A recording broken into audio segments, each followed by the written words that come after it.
We would like to start the session. How is blockchain different from a distributed database? Blockchain use cases explained by Frontline engineers.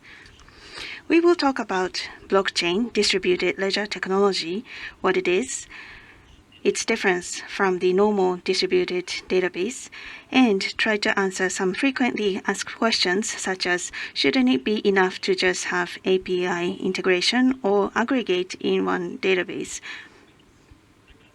We will also introduce some use cases that we are working on. First, let us introduce ourselves as speakers. Let me start. I am Ryuya Nakamura, Executive Officer at LayerX and the Director of LayerX Labs.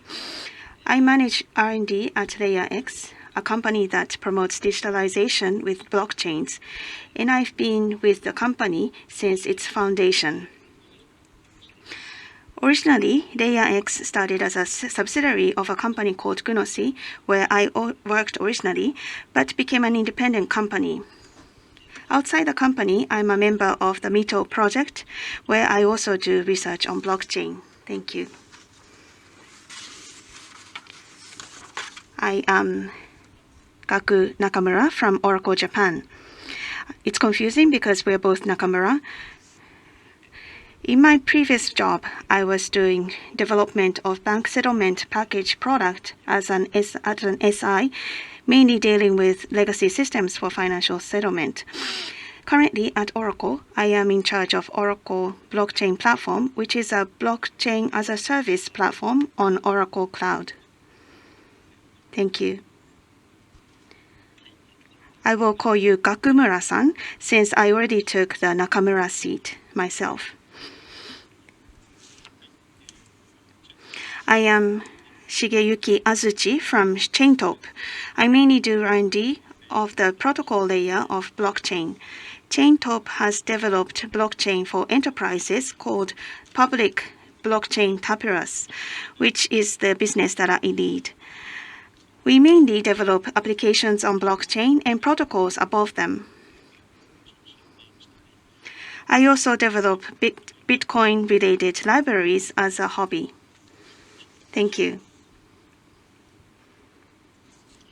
Thank you very much.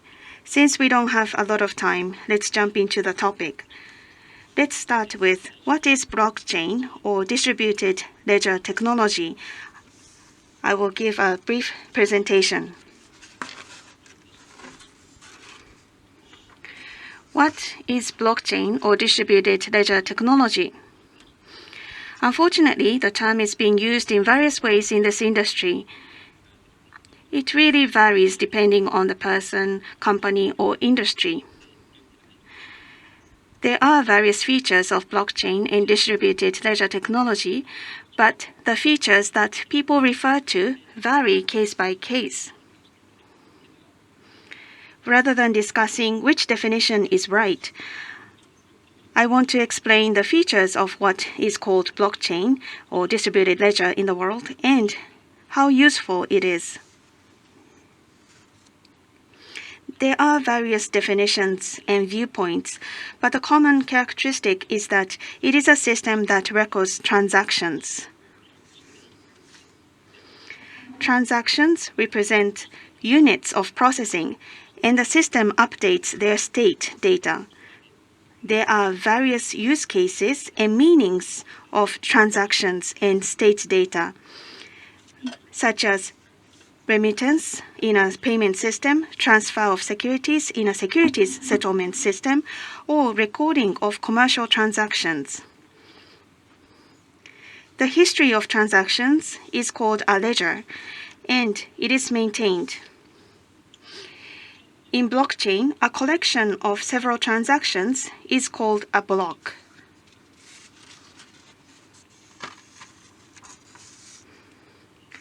I will now talk about three basic features of blockchain. The first is that transaction history is designed to be tamper-resistant. When a transaction is confirmed and it is to be executed, it leaves some kind of trail. There are various trails. For example, the system confirms a transaction and leaves a digital signature as a trail. The transaction history is in a structure called hash chain, as shown in this diagram. The block contains the hash of the previous block, and by stacking the blocks, if a block is changed in a certain point, all the subsequent blocks will also change, creating a mechanism to detect tampering. This feature is useful for auditability. The second feature is that transaction history is replicated and managed on multiple nodes. In this case, the participating nodes share the same history, and it is necessary to have consensus amongst the nodes to ensure consistency in history. One organization may manage all the nodes for availability, for example, or different organizations and companies can participate and each can operate a node. I think this is going to be related to a later topic that we will discuss. There are various patterns each organization can influence consensus building. An extreme is a very fair pattern in which nodes take turns to make blocks. Another pattern is where only one organization has the authority to create blocks, and the other participants only validate them. There are many patterns. So it's not always the pattern of strong fault tolerance like Byzantine fault tolerance or decentralized pattern. The third feature is that the transaction to be processed is flexible. It is referred to as smart contract. It is of course possible to limit the transaction as well, such as a system that can only do remittance. Some blockchains can support a wide range of programs and execute anything. In this case, the rules for interpreting transactions are not limited. Rather, the design has a wide capacity to accept the entire virtual machine. The point here is that program execution is included in the transaction, so it is possible to add new logic without breaking the two features of auditability and replication mentioned earlier. This is the difference from creating a database and implementing various functions around it. For your information, Ethereum has Ethereum virtual machine, and programs running on it can be loaded and executed in transactions. The simplest answer to the title, "How is blockchain different from a distributed database?" is that although blockchain may look like a distributed database, it has these three features as explained. These features are especially useful when companies use blockchain as a common system. With auditability, you can verify that the shared data has not been tampered with. With replication, there is no need for reconciliation.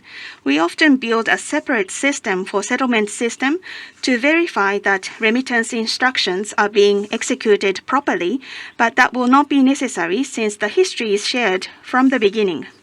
With the fault tolerance with consensus, even if one company is attacked, the history will not be destroyed. The flexibility of smart contract allow programs to be loaded in a way that only those interested in the program can load the program. So such capacity is the characteristic of blockchain. There are many convenient features in blockchain that we can consider when selecting a technology for creating a common system. However, collaborative digitalization amongst different companies is quite an advanced stage of digitalization. We are still talking about digitalization, like using electronic contracts instead of paper and seal, and digitalization is still confined to one company or one department. The idea of cross-company digitalization is still new, and I think that is the reason why commercial use of blockchain is not progressing quickly in Japan. As a side note, let me talk about the classification of blockchain. The classification is done according to who has the authority to set up nodes. Permissionless blockchain means that anyone can participate as long as they have the resources. But if it lets anyone participate, it may be easily attacked. Therefore, in the case of Bitcoin, you have to be able to do mining and pay for power and have enough computation resources. The next version of Ethereum will require stakes in cryptocurrency to participate instead of mining. So this is the permissionless type, and it is mainly used in cryptocurrencies. On the other hand, today's focus is the permissioned blockchain, which is operated by a specific entity designated outside of the protocol, and only certain nodes can participate. Generally speaking, permissioned blockchain is for enterprises. Personally, I'm doing Ethereum-related research, and I've dealt with both types, but today we will talk about permissioned type. I briefly talked about blockchain features as the basis of the discussion, and now I would like to ask other speakers to comment. So can I ask Gakumura-san to comment first?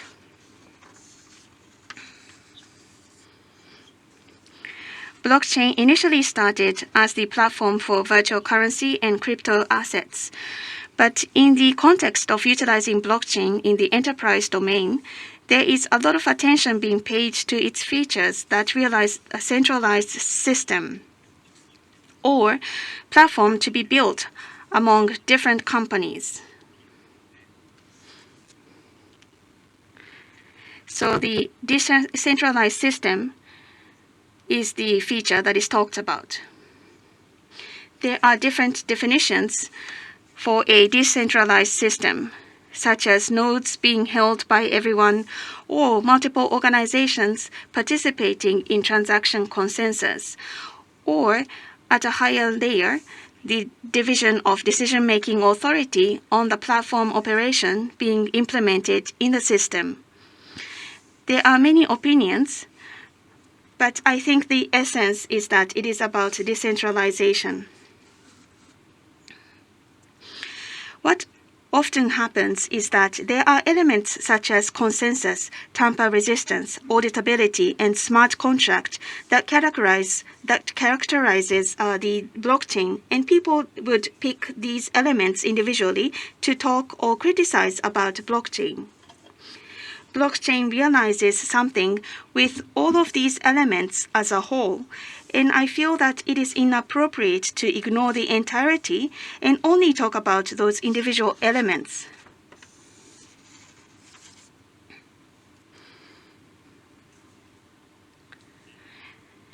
Thank you very much. It's true that it's about the paradigm as a whole rather than the individual elements. Yes, I think what's important is that a new paradigm is now possible, offering more options. Thank you. Next, can I ask Azuchi-san to comment? There are various opinions, such as comparing blockchain to distributed databases and saying that the same things can be done with existing technologies. Blockchain is just one of the technology stack, so there are alternative technologies that still exist. However, as Nakamura-san mentioned, there is a big difference in blockchain, as it is not just a simple data store for sharing data, but it is a shared execution platform including logic. So in use cases that impose such restrictions, I think that blockchain is very useful.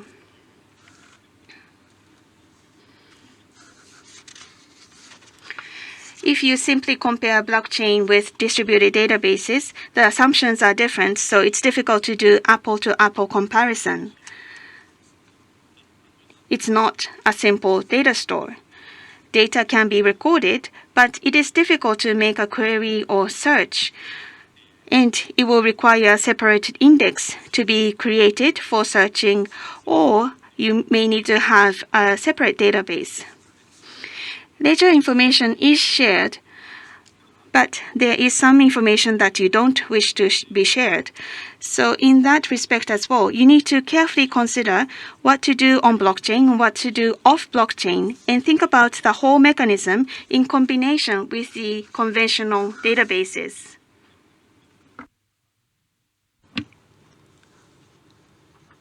Thank you. So we just talked about blockchain not being just a data store, but also has logic. So related to this, when we talk about blockchain and distributed ledger, we were saying it's difficult to define this and what will be the appropriate name. The term distributed ledger can be misleading because ledger, people might think ledger is just an accounting ledger. Of course, there are use cases that fit that definition, but this term does not encompass aspects of complex logic and capability to add features. Let's move on. So we covered the basics of blockchain. The next topic is blockchain FAQ. First question, can't we just use open API for inter-company integration? Because there are already companies who share their services by disclosing their APIs. And that this question is asked quite frequently. I would like Azuchi-san to start off. Blockchain is actually a buzzword, and we see lots of news articles saying they solved problems using blockchains. And just by reading the article, we might think the problem may have been solved using other means, such as combining RDB and API. However, the news article itself does not tell the full story, such as the main purpose of the project. As mentioned earlier, it's not, there's a consensus that blockchain is not only a data store, but also logic combined. So I think there's a difference here. And once I was working on a supply chain project for a certain industry doing a data integration using EDI for supply chain.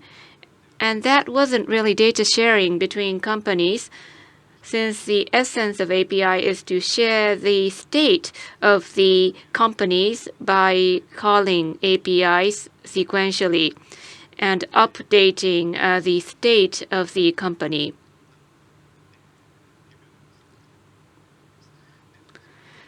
For example, if there are companies A and B, A calls B, then the state of B is updated, then B calls C, and another state change occurs. But the state of A has not changed since it called B.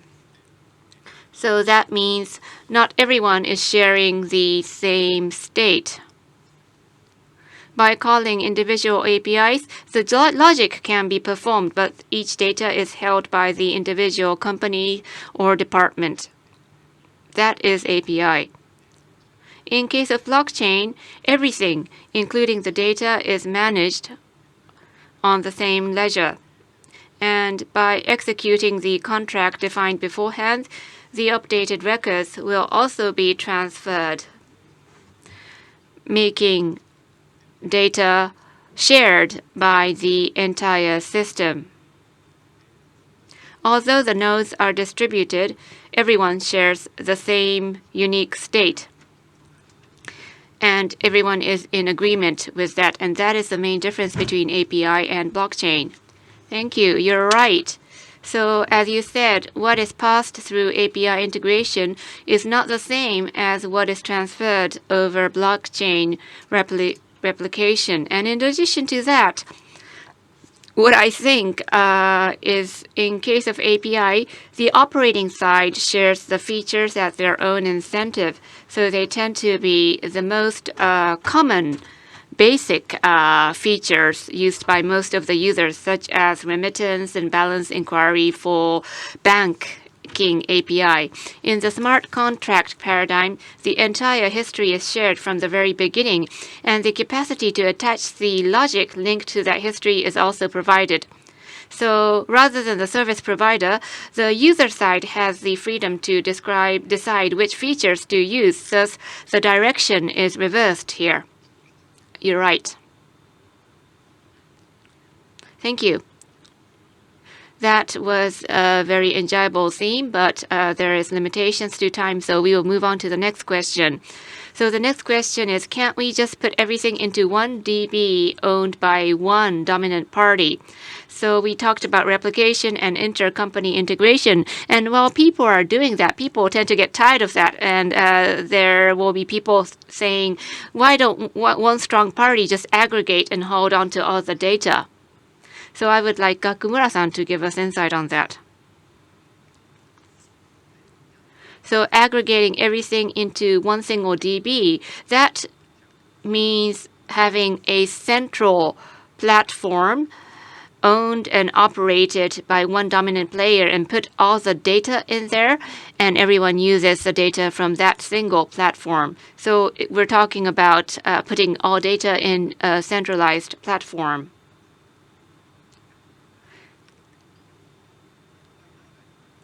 So it's quite popular for multiple players within one industry and beyond to bring data together and collaborate. And in such projects, I get this question a lot. My personal view on this is if multiple companies collaborate by sharing data, in such use case, for a platform to be more beneficial, there should be more players. This is a so-called network effect. So based on this network effect, if the centralized scheme of one dominant player providing all the data, if it works, that's okay.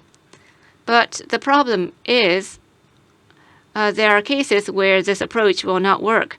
For example, it might be intuitively easy to understand a case where players of a same industry sharing data, and if one player becomes the dominant aggregator and holder of data, will other companies be willing to give their data to one representative player if that player is a competitor?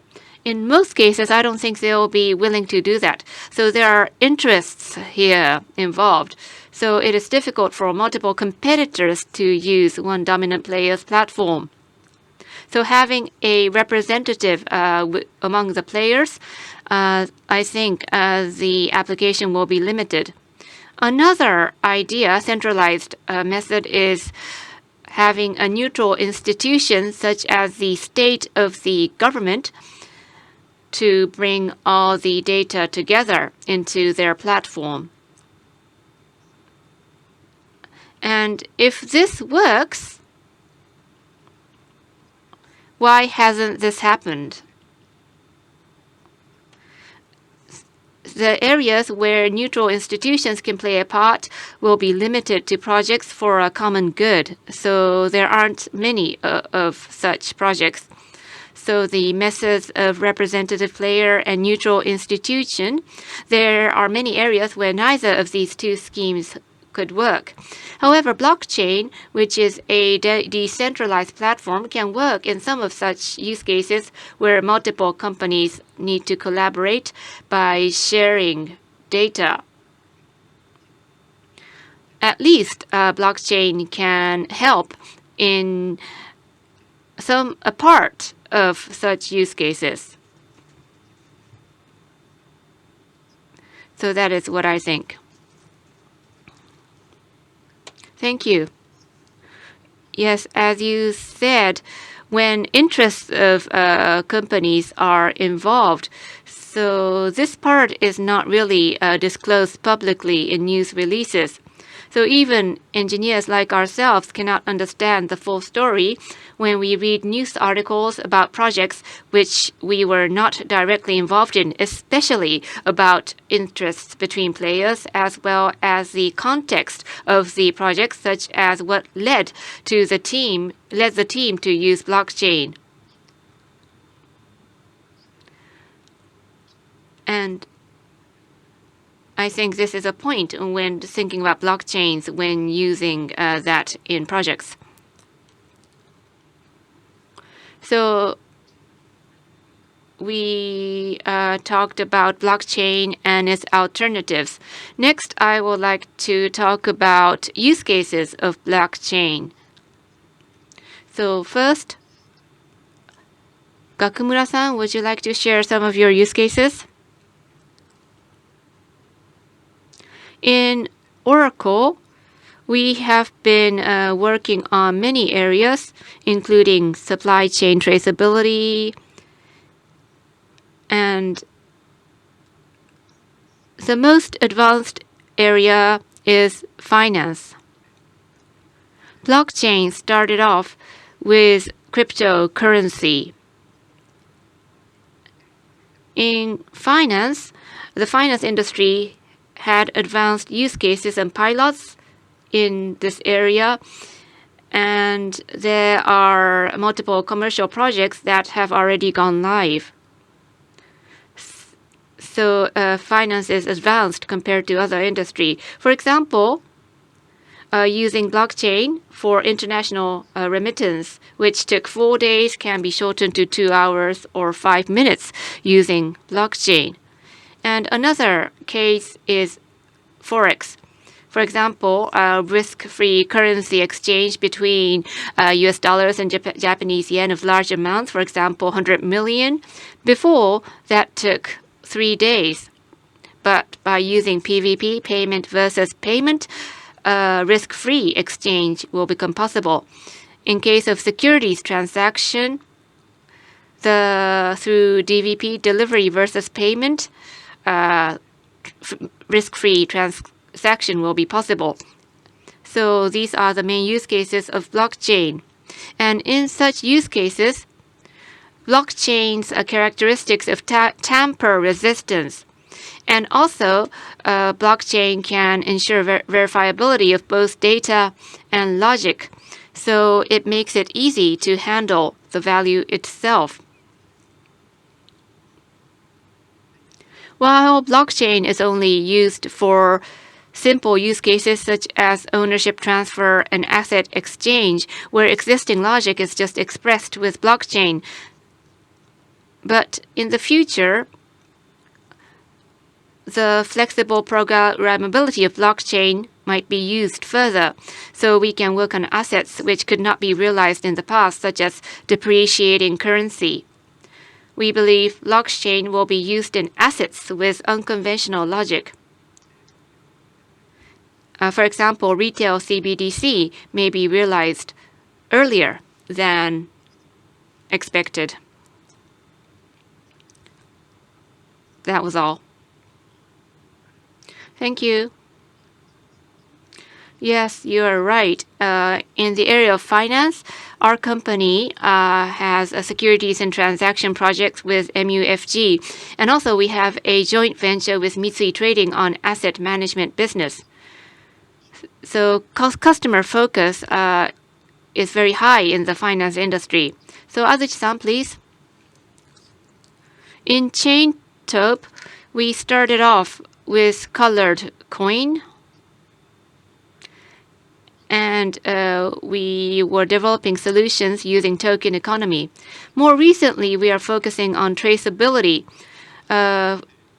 Before, mainly in Asia, pharmaceuticals, because in Asia, there were lots of fake drugs going around. So we were trying to assure the source using blockchain. More in Japan, we are working on traceability of seafood or marine products. So this is to ensure the source of seafood together with the catch documentation system. So we offer supply chain traceability. Every transaction in the supply chain is recorded in the blockchain. And the user can just scan a barcode to check the point of the origin of the product and what route it took to get here and who the producer is. So these things can be traced back. And on the supply side, if it's a supplier of processed food, and if there's a problem in the manufacturing process, the product can be traced forward to see where the shipped products went. So this is trace forward, and investigation can be done using records on the blockchain. The supply chain is a good use case. Of course, there are non-blockchain technologies that handle supply chain, but the thing is that the supply chain is not closed. Products go through many companies and multiple countries, so it is difficult to be managed by one company because it will be too much effort and also too expensive. That's why it does not make sense business-wise. And also, each company has their own system. So another bottleneck is to achieve a consensus to share a common specification. And so blockchain can be implemented as a platform in which one can perform data sharing and logic. It's tamper tolerant and also transparent in the sense that anyone can validate. So supply chain is an area where such blockchain capabilities are highly desired. On the other hand, so many products are handled in the supply chain, so if all records are entered like in a DB, the size will just explode. So we need to design it so that it will be scalable. As more players participate in the blockchain, to make it operable in the long term,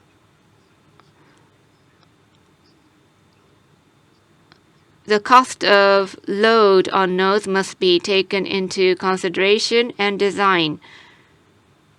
So there are many things to think about when implementing blockchain. That is true.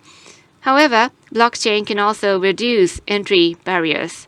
For example, this might be a radical case, but we can make it so that new participants can enter by just adding a node and paying a transaction fee rather than building the entire system from scratch. And we can have this common specification. And if a player needs any unique features, that part can be developed by the players themselves. Thank you. Traceability and supply chain have clearly become hot topics in the past year or so. Although we discussed earlier that intercompany integration using blockchain has not yet been fully realized, but supply chain is a field where blockchain is close to being put into practical use.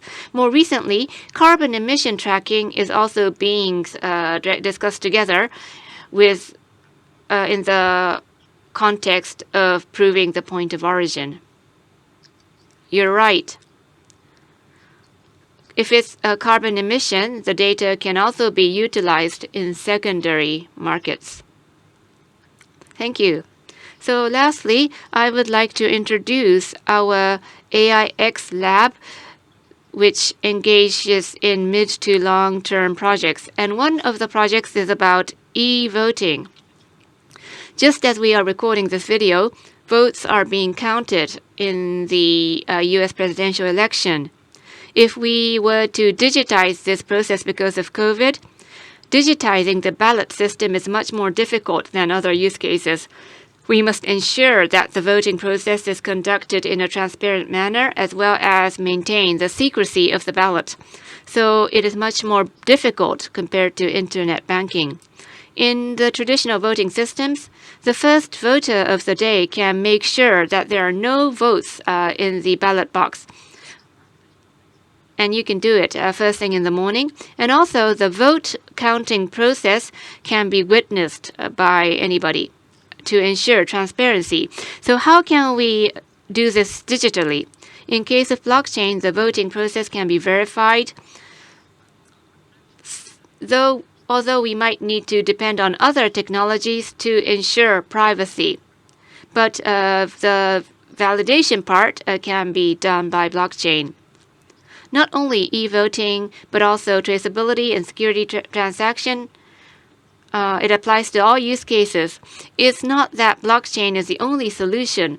Alternative technologies exist for almost all of these use cases. So there are alternatives, but I think that is fine because blockchain is just one of the options. It's almost like choosing a programming language or selecting between Windows and Mac. So there's a gap between reality and blockchain, which has become some kind of a buzzword. Having said that, although alternative means exist on a use case basis, blockchain and distributed ledger are very versatile tools. The same blockchain platform can be used for many purposes, such as security transactions and traceability. So the three characteristics of blockchain can be used in multiple use cases. This makes it easier to implement blockchain for individual use cases. Just like Excel. One might doubt why use Excel for a certain task, but Excel is installed in every PC, so anybody can use Excel. That's why Excel is used for so many tasks. I believe the same thing will happen to blockchain in the future.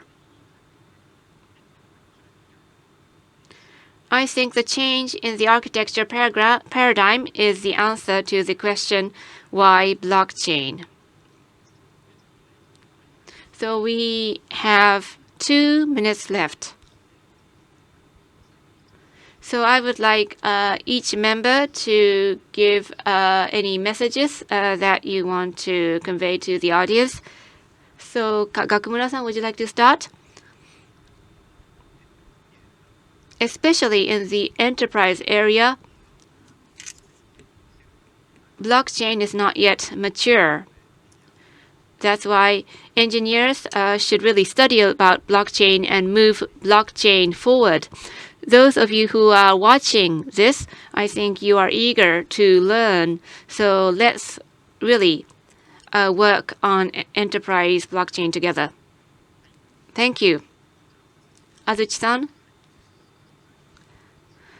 So blockchain started from cryptocurrency, but around 2017 to 18, blockchain academic research has become more popular. So new element technologies are being actively researched. So those of you who are interested in blockchain research, I think is a great timing to start. Thank you. So I would like to share a different perspective. So I don't think blockchain should be focused too much. The focus should be on the use case itself, such as e-voting and digital currency. So we want to really talk about the actual use case.